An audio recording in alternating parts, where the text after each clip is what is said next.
It's an interesting story behind the relationship between the Reang and the Uchoi. Reang and Uchoi are two brothers. There is a saying in Kaubro, like Dikin Harau Hamobai, like Saptumama. What the marriage system, what the importance of wine, within the Reang society. Yeah. There is nothing that they require from the market. So everything, whatever they want, it is there with them. So what to do with all this wine? Selling of cotton and product of the jute. So they design it and they wear it as an ornament. So this is what I found out, the peculiarity about wearing the ornaments among the Reang. Hello everyone, I am Uma. Welcome back to my channel. Today I am extremely pleased to have a guest and we are going to discuss about the history of the Bru tribes of Tripura.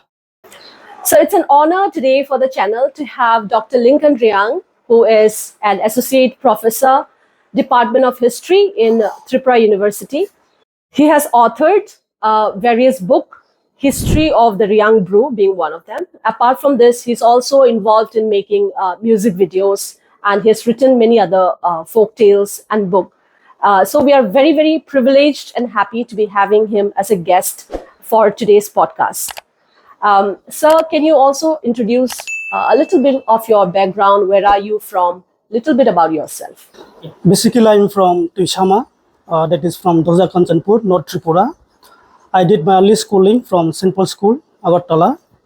Thereafter, I went to Udon Christian College, that is in Barapani, Meghalaya. I did my undergraduate and I completed my postgraduate from Nehu. Thereafter, I did my B.Ed here from Agartala, of course. And then I joined Tripura University as a lecturer. So, when you were writing this book, History of the Reang Bru, what are the challenges that you had to face in order to get those informations? Initially, to get the information, because it is a research work.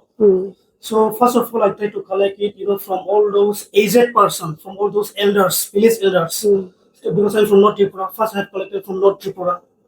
I went, door to door, basically, to those, elders, those who knew something about the history, about the background of the Reang. And then I went to the different district of Tripura. So I tried to know, many things. Right from religion, right from history, religion, culture. So I try to explore as much as possible by connecting, with all the elders who knew something, or who, according to me, knew many things about the history of the Reang. Okay. So my next question is, what are the few things that you came to know after you have written the book? Now, when I first explored in terms of research on the Reang, there are many things which is unknown to me. Like there is a question, which crop up within me. Like, who are the Reang? Or why do we call ourselves Reang? Why do we call ourselves as a Bru? Then why the 12th clan? Or what we call the Panji? Then what is the purpose of Rai? What is the purpose of Kaskau? Then what is the marriage system? What is the importance of wine, within the Reang society? So all these questions crop up. And initially it became very interesting, but it is a wide field. So I have to go, point to point to find out, the answer of all these questions. So in that way, I found out, and then I, of course, kept as much as possible, according to my understanding, according to my answer, in the book. So 80% information I put in the book. So it's like, if you want to know more about this, you'll have to buy this book and you have to go through it. And I think so it's a very interesting way of knowing about a culture. And indeed, everyone, even those who are not from the Reang tribe or the Bru tribe, you can get hold of this book and delve more about the information that is given in the book. So my next question is that in documentation, we can see that we write Reang nowadays. We also call ourselves Bru.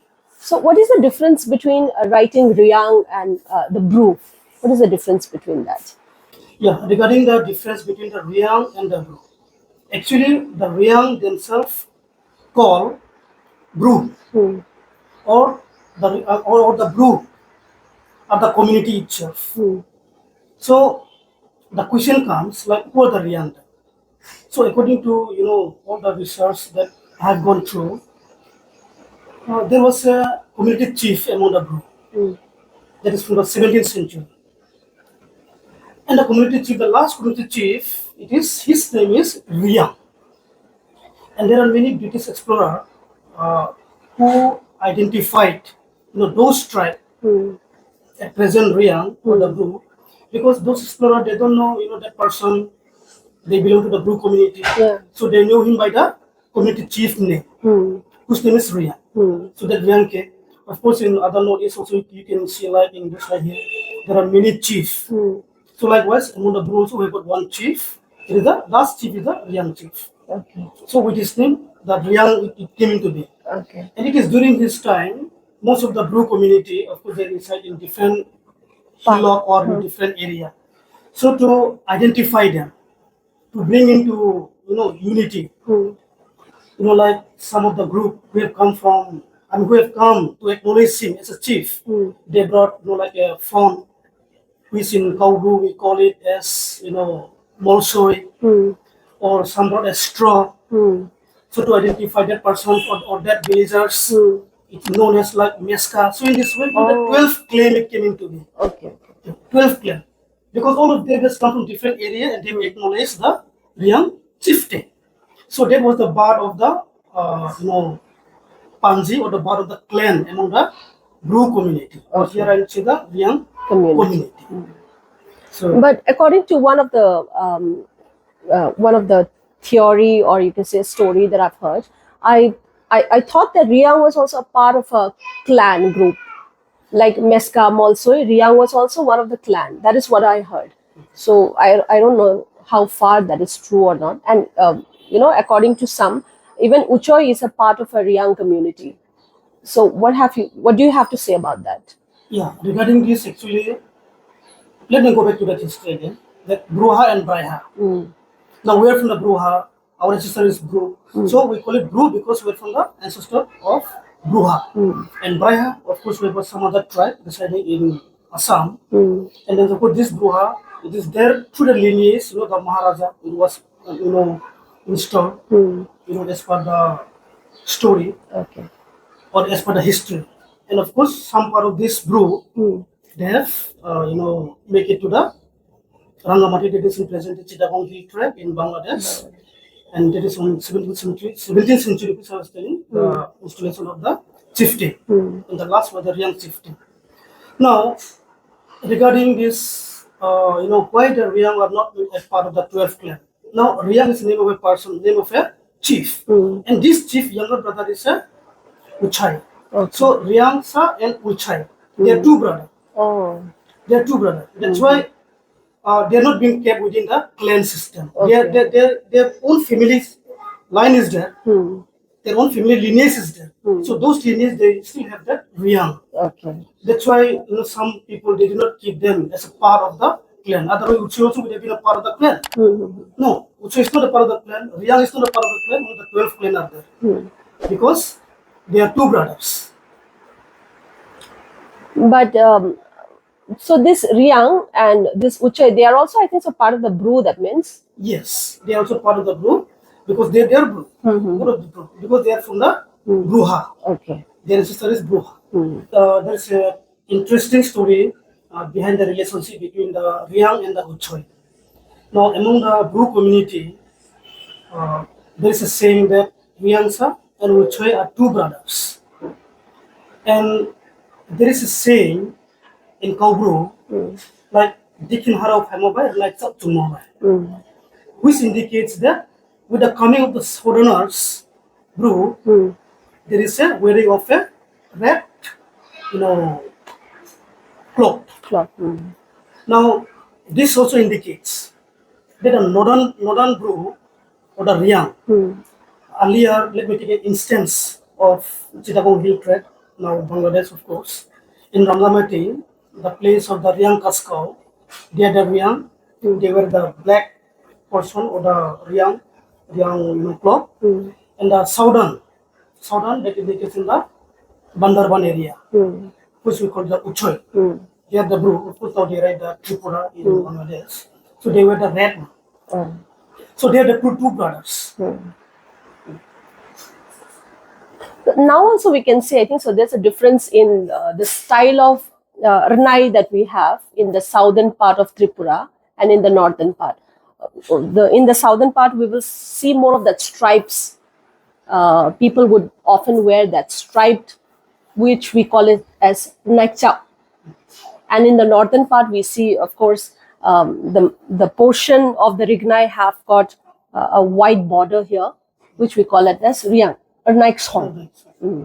Yes. So maybe that is also because of that history that has been coming into Yeah, being. the relationship between the Southern, Uchoy brew and the Reang brew. Next, can we also talk a little bit about the celebration of Hojagri in the Reang community? It has become very popular, and I think so.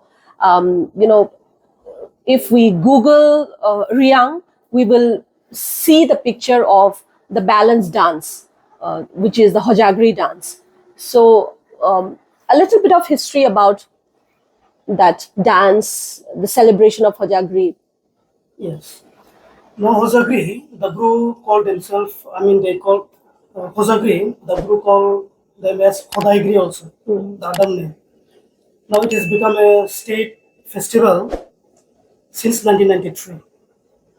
It has been taken up by certain NGO regarding the organization of this festival.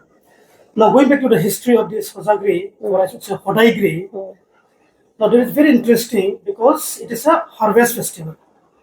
During the month of October or say basically sometime goes up to November, and it indicates with the full moon during those months.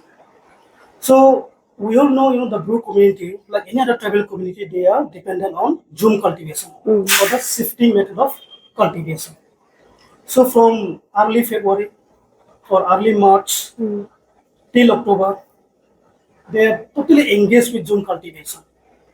So at the last, by October or by first week of November, they get the harvest. So the first days of the harvest of the Zoom cultivation, the village elder or the village chaudhry, it is in their area that they enjoy the feast. So in other words, Hodaigri or Hosagri, it means feast or the bite of the feast. The villagers enjoy it. So in the evening, because it's a full moon night, so the ladies or the maiden, they used to enjoy, by dancing, playing on the pot, taking different style based on the cultivation which they've started from the early stage of the Zoom cultivation. So they saw all those, process in the dance. And then during this time, of course, you will be able to see, the wearing of the necklaces, ornament basically, the huge ornament. Now there is also very, there's a important history or very peculiar history behind this, which I found out in the midst of my research. You can see like no other tribe. You see, the wearing of ornaments in such a manner the Reang or the Brew women wear. Even you can see in the Hosagri dance itself. Now there is a saying that the coin, it is a silver coin, and they are mostly from the British era. Now Tripura is a princely state, and Tripura has never come under the British rule. Now there is to be a merchant or trader who comes from British India. So princely Tripura, we used to have a boundary with British India, but most of our neighbors are Muslim. So those Muslims used to come to Tripura, visit Tripura to trade, and then while trading, they trade with the British coin. So the British coin was more or less useless in princely Tripura because princely Tripura have got their own coin, their own silver coin, which is being minted by the Maharaja of Tripura. So what to do with all the silver coin? Not only that, the brew from the yearly harvest from the June, they have got everything. There is nothing that they require from the market. So everything, whatever they want, it is there with them. So what to do with all this coin? Selling of cotton and product of the June. So they design it and they wear it, as an ornament. So this is what I found out, the peculiarity about wearing of the ornaments among the Reang. Also, I've heard that the more ornaments you wear, it signifies your wealth. Is The that wealth true? and also the beauty. There is a significance, among the young women. Okay, earlier I used to see when during my grandmother's time, they also have got these beads that were mainly, I think, the seeds of some plants, or So those beads nowadays we don't see them anymore. But they used to wear lots of beads around the neck, uh, almost covering the entire portion of the neck. Then comes those silver coins. Yeah, earlier it was the beach. Now, till now, I just told you like regarding the Uchoi. Now the Uchoi women, they still wear the beads. They hardly wear the ornament. Yeah. So even till date, you can see those Uchoi group from either in Bangladesh or from southern Mizoram or even in some parts of Tripura. You can see that they're still wearing the beads. Yeah. And some aged young ladies still wear beads along with the ornaments. So that was the importance. So my next thought or question is, any big language or any famous language, even if we talk about Sanskrit or Pali, which was an enormous popular form of language at one point of time. But because there were no proper documentations, no people speaking that language anymore, that language is dead now. So we all know that if a language has to survive, we need to have documentation. We need to have proper books written on it and people speaking that language. So how can we encourage the people today to contribute to Kaubru literature? Now, language is very important. It's a very important part of culture. It is very important part of survival of any community. Now, language be recognized or unrecognized. Importance is there with the language. Now, once language loss means loss of your heritage, loss of your identity itself. Yeah. Now, while writing the book, I found out, even the lack of written document on the Reang, on the Bru, that became a challenge. Now, as far as the Bru language is concerned, here the Bru call their language as Kaubru. Now, as far as Kaubru is concerned, there's a great challenges not only among the aged but also among the present youth. And it will be a great example, to all those students, to all those, people who are working to uplift their own language. Because developing language is a very, difficult task. Now, see, here, I'll take an example. Here in Tripura, we have got a neighbors, a majority neighbors. So while communicating with them, basically we tend to lose even our own, golden terms or words. Right now, for instance, it is for the larger interest that we're speaking in English. But then I wrote a book, one.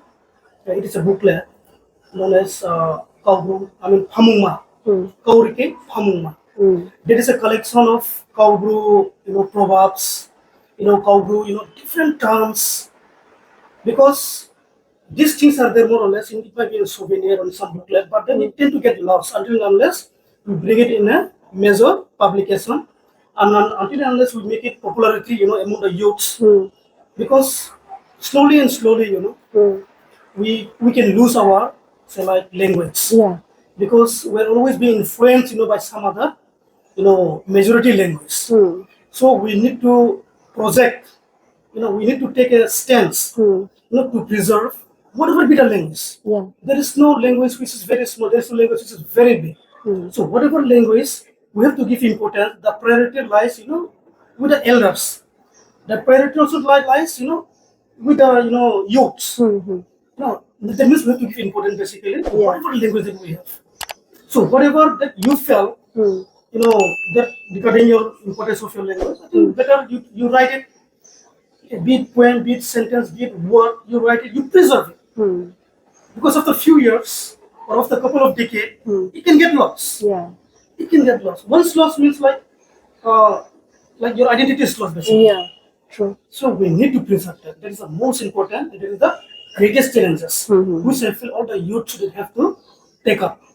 instead of being proud of learning this English language or say some other national language, but we should take the importance, we should take the pride to improve and also to upgrade our local language. We have got a department in the state government, Directorate of Corporate and other minority language. Now this department have recognized certain languages like Kokborok, then Chakma, the Mo, the Garo, the Lusai, so on and so forth. So initiative is also been taken for the promotion or for the development of the cow group. Because here there are the section of the Bru community, they still feel there is a difference between cow Bru and cock Borok. Because in the Bru majority area, they doesn't understand the cock Borok language. So that was the argument. So initiative is still going on to bifurcate the cow Bru and cock Borok. And of course, there is for the larger interest of the community, looking at the different tribe of Tripura. So even the Dalama tribe, to develop their language, because to be separate from Lusai, because Darlong and Lusai are totally different. Totally different. So, I mean, I think the state government is also taking up this initiative, and I think in future, I think all the languages also will be given priority and to be developed as per the NEP 2020. But the mother language is very important to develop different tribe. It's very true. And I believe that, nowadays there are so many schools, private schools also in, in various areas. So I think so we can also introduce a booklet or, just the common like names of days, numbers, at least in our language, in Kaubru. Then I think so the younger children who are coming up now will have a knowledge of those. But in order to do that, the challenge is that we don't have written document. We don't have books. If I want to introduce a book today in the school, there are no books which is written for, the school. So that is also, I think, so something that we need to have a conversation on. Those who are able to, those who are in that position to bring a change in the education field, we can also have a dialogue over how can we, introduce languages like Kokborok has already been introduced in many of the schools, and since last year, Don Bosco School Agartala have also started introducing Kokborok language. So, so apart from Kokborok, there are so many other languages, and we need to be giving it a priority to how to preserve that language. And I think so one of the way in which we can do it is by writing. We can write short stories, we can write poetries, we can write so many, whoever is good in, taking up such challenges, they can start writing, and I think so it will be a very, very helpful way of preserving our language. So are there any important points that you want to highlight from this particular book? I would say, all the chapters in the book is very, very important, not only for the Bru, not only for the Reang, but even for the other community who wanted to know basically about the Reang. Because the Reang are also one of the, particularly vulnerable group, or what we call the PVTZ. Yeah. So it is a very important tribe, I should say, from India. So from the book, I will just want to suggest, the important things which came up to me, because we have been hearing, we have been listening, we have been reading about the Reang uprising, about the Reang revolt. So there are different versions regarding this. But while going for the research, I found out, because I got lots of material even from the National Archives from New Delhi, I found out that the Reang are not revolting against the Maharaja. In fact, it was not a revolt at all. It was a type of uprising, and this uprising is, of course, against the evil which crop up within the Reang society. It's more or less, a group of Reang, like it is their grievances against certain, you can call it the Policies? The policies of the village Chaudhry, village hetman, or the Rai. Of course, the Rai was there, but there was a certain conflict in terms of the power sharing. Okay. So it is basically the Reang, of course, it was set under the leadership of Ratnamani, but there are lots of other leaders, of course. I mean, it wasn't against the Maharaja, but it was against the, structure within the society of the Reang itself. Okay. So there was an important point which I found out, and it was there in the book, basically, in detail. Okay. So that will be a very interesting find to know the perspective of the story that many have been reading about the uprising of Ratnamani, and to know about a different perspective of the story will be a very interesting way. So my next question is, according to you, how ignorant do you think today's youth are regarding the cultures and traditions? According to me, I wouldn't say ignorant, I would say they are the most intelligent. The youth of today are most intelligent. Why intelligent? I would say is that, they are into now everything, be it education, be it the cultural development, or be it any other upliftment of the society. Now, why I'm saying this, for an instant, because it is the youth. It is the youth you will see, be it in politics, be it in religion, be it in cultural, upliftment. It is the youth. With whatever education that they are getting at present, be it in Bengali medium, be it in English medium, but this youth, they start knowing the importance of culture. Now, for instance, now say in a private school, there used to be a cultural festival. So in a cultural festival, you will see that they used to wear a colorful traditional dress, which otherwise would have been different. Now, from the childhood, the importance that they are being brought up. So right now, this youth, they understood all this importance. Now let me take one example. Earlier, in 2013, I started making folktale based music album known as Bruni Great Summa. I took out the challenges because we could see in our society that slowly with education we tend to neglect our culture. We tend to neglect our costume. So in order to improve, in order to develop it, in order to revive it, I feel like just preaching is not enough. Let us show them, let us make them aware about the importance of our culture, about the importance of our costume, about the importance of our dance and song. So I took up that Bruni Great Summa. But the actor, actress, the artists, they are not from the educated people during those days. People that are speaking during those days. Yeah. Now, what you will say, the uneducated youth. I mean, just one person, uneducated youth. So it is they who are into that album. But now, at present, you will see who are the artists. They are studying law. They are postgraduate. They are professionals. So all those youth now they have understood the importance of the culture, and it is they, who is carrying forward, our culture. Unlike earlier days, we almost tend to forget, who we are. See, for instance, like even the naming. We used to give the name of, famous Bollywood stars. Yeah. We hardly give our name. Even my name, has been given, some famous, president of America. But we understood the mistake of undermining our culture. I give my son name, local name. I give my daughter local name. So this type of, understanding, this type of knowledge, it is there now with the present day youth. That's why I would say they're really brilliant, and they should take up, all this forward with them. And then, of course, any other community can develop. Because community development, first of all, development of our language, development of our culture, development of our heritage, and of course, development of our history. So my next question is, in the course of researching for your books, what have you found out about the religion of the Bru community? Now, regarding the religion, the Bru, I should say, they are the animism, or they are the nature worshipper. And of course, in due course of time, there is to be amalgamation with the larger, religion of India, that's Hinduism, and we tend to connect it with Hindu god and goddesses with the worship of the Bru community, a different ritual.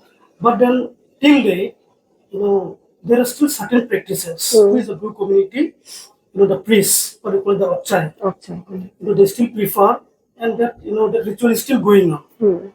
For instance, like Maluma and Kuluma, that indicates present day like Loki Puja, because it's a worship of grain, it's a worship of cotton. Basically, it's a worship for the sustaining of the community, through the harvest of June cultivation. So till date, many upside, many village priests, they still practice those ancient religion, which present day we tend to connect it with Hinduism. Although it is not a part of Hinduism, because all the process, all the ritual process are totally different, from what we call it the conventional Hindu practices. So that is still there. Now within this course, they crept up the Christianity in the 1920s, of course. But then basically the development happened during the time of 1942, and afterward, because during the Reang uprising, which I just mentioned, there is a great role regarding the development of Christianity among the Bru community. Now, the Maharaja had got certain practices within the religion, and the Bru community, of course, practicing the traditional ritual. So there is a case like Vaishnavism, believer of Vaishnavism, believers of different Hindu religion. So the Maharaja, a constructive, you can call it the religion with a perfect ritual that he practiced, and then the coming of the Christianity in Tripura, and then the problem that happened with Ratnamani and his followers. Of course, with the Maharaja, there is a connection with the Maharaja. That I was telling with the society, but there is a connection with the Maharaja because Maharaja have to interfere in the 1942. Of course, in 1942, everything ended. But then the follower of Ratnamani, they have to shift to the northern parts of Tripura. And in northern parts of Tripura, there are certain communities like Lusai who have already embraced Christianity. So coming into contact with many of the group, I think that's in Jampo Hill area, present day, they embraced Christianity. So that Christianity became a conventional religion. But until then, I would say that the Bru, community who are not Christian, I won't say that they are Hindu, but they still practice what I would say the traditional, ritual till date also. So that was very important. And during this time, the importance of the, what you call it, the local drinks, what you call it, Arab, that plays a very important from what till then. And in this ritual, without Arab, because these days when we call it Arab, we call it as alcohol, and we have got a negative thinking about them. But among the Bru community, this Arab, the speciality of Arab is always there. I put in, of course, one book even on Arab, and that is all to do with, with all the ingredients from the forest or the jungle area, and make it a wine, rice cake, and cake, you distill it. So the process is there. Very complex process, and it has to do with the health of the community, and it is there with the ritual. So everything is interconnected. Yeah. Everything is interconnected. So in this way, I feel it's very important. The religion. That I think I feel like it should just prevail. It's just prevail like any other ancient religion that we find in northeastern part of India. So indeed, it's a very interesting conversation, and if we have to continue with the conversation, it will take a long more video. It will take video 1, 2, 3, 4. So we will not be continuing with the conversations anymore. So finally, I just wanted to ask you if you have any message that you would like to tell to the youth of today. Yeah, my message to the youth would be like, because presently we all know the situation in the country. Basically, we have to focus on the studies, because without studies we cannot venture into any employment or into any businesses, because we cannot expect everybody who are educated to be a part of the open service. But then also, like, we have to be skilled. That's why I think they should know the importance of the education system, because now education system from this year, NEP 2020, so it's all related to even the skill development.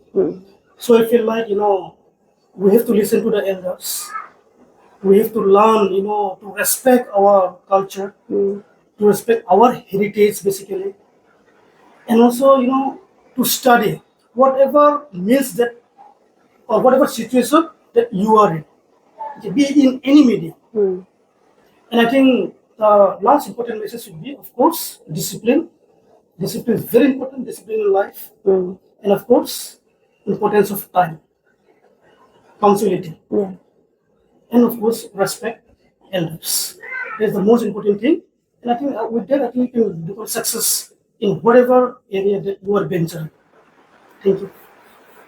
Thank you very much for this wonderful conversations. I hope you all enjoyed watching this podcast. Thank you.